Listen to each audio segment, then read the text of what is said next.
Hello everyone, my name is Payal Sen, Assistant Professor of Indraprastha Law College. Welcome you all to the Family Law 1 class. Our today's topic is Section 5 of Hindu Marriage Act 1955. There are 5 conditions for a valid Hindu marriage. A marriage may be solemnized between any two Hindus if the following conditions are fulfilled. So what are those 5 conditions? We will discuss about these 5 conditions in this video lecture. The number 1 point is monogamy.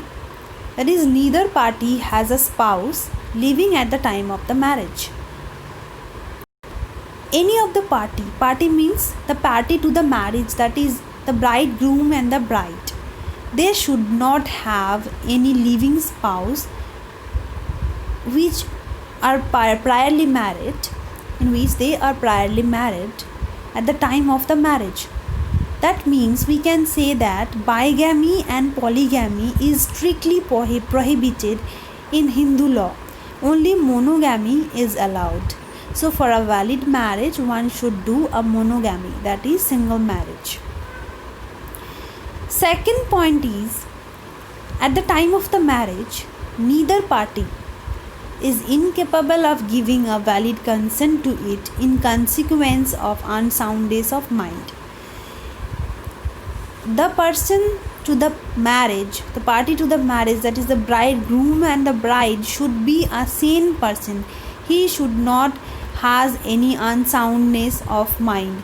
That is, he should be capable of giving a consent for the marriage. B.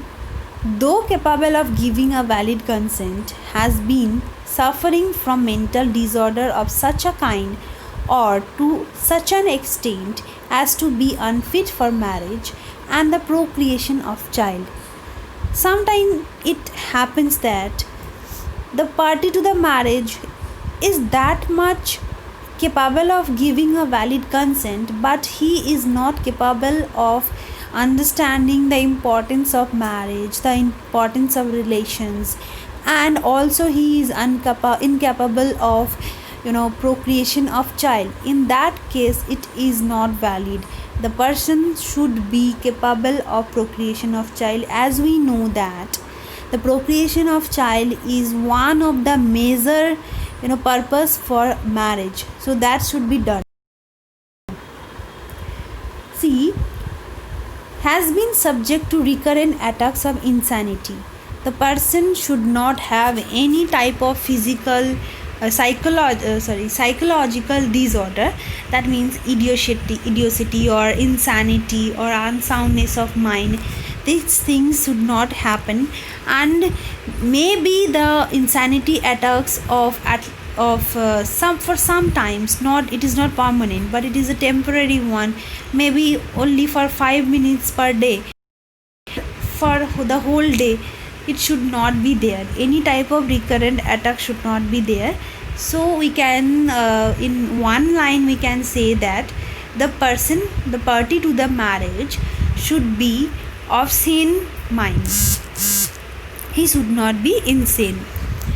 And the third point is, the bridegroom has completed the age of 21 years and the bride the age of 18 years at the time of the marriage. That means the age bar is, for bridegroom it is 21 and for bride it is 18. And this rule is added or inserted after the amendment of 1976. Before 1976, the age bar was, for the bridegroom it was 18 years and for the bride it was for 15 years. So this is changed now. The fourth point is, the parties are not within the degrees of prohibited relationships unless the custom or usage governing each of them permits of a marriage between the two. So we can say that I will discuss about what are the prohibited relationships, what type of relationships come under it. We will discuss about this, but now we can say one thing, that the party should not be within some degrees of relationships, that is the blood relationships and the ascendant and linear descendant. Okay, this is prohibited under the Hindu law. And if any person marries a person which is within the prohibited relations, degrees of prohibited relationships, this marriage will be considered as void marriage. And the last one is the Sapinda marriage, Sapinda relationship. The parties are not Sapindas of each other unless the custom or usage governing each of them permits of a marriage between the two. That means the parties to the marriage should not be within the Sapinda relationship. Sapinda means by the blood or by through the blood. The Sapinda word has come from the word pind. Pind means the two type of meanings are there. Some people tells that pinda means the offerings we offer for our deceased ancestors, and for some it sapinda means through the blood. So we can just summarize this meaning. Sapinda relationships means the relationships by blood. So according to Hindu law, the parties should not be within the Sapinda relationships. They should not be of Sapinda of each other.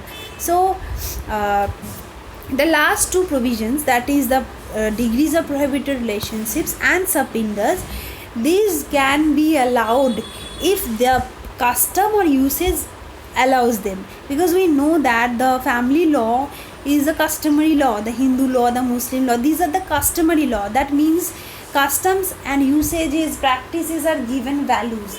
So we can now tell that according to the act, if any person's custom or usage or practice allows them to do marriage within the prohibited relationships and sapindas, they can do, but they have to prove that this is their customs. Okay, so I have made a video for the customs, what are the customs and what are the valid points to prove a valid customs. I will discuss this in this in a separate video. And this is all about section 5, the 5 conditions of a valid marriage. I think that you have understood. If you have any query, please write in the comment box. I will surely answer your queries. Thank you. I hope you have enjoyed the video.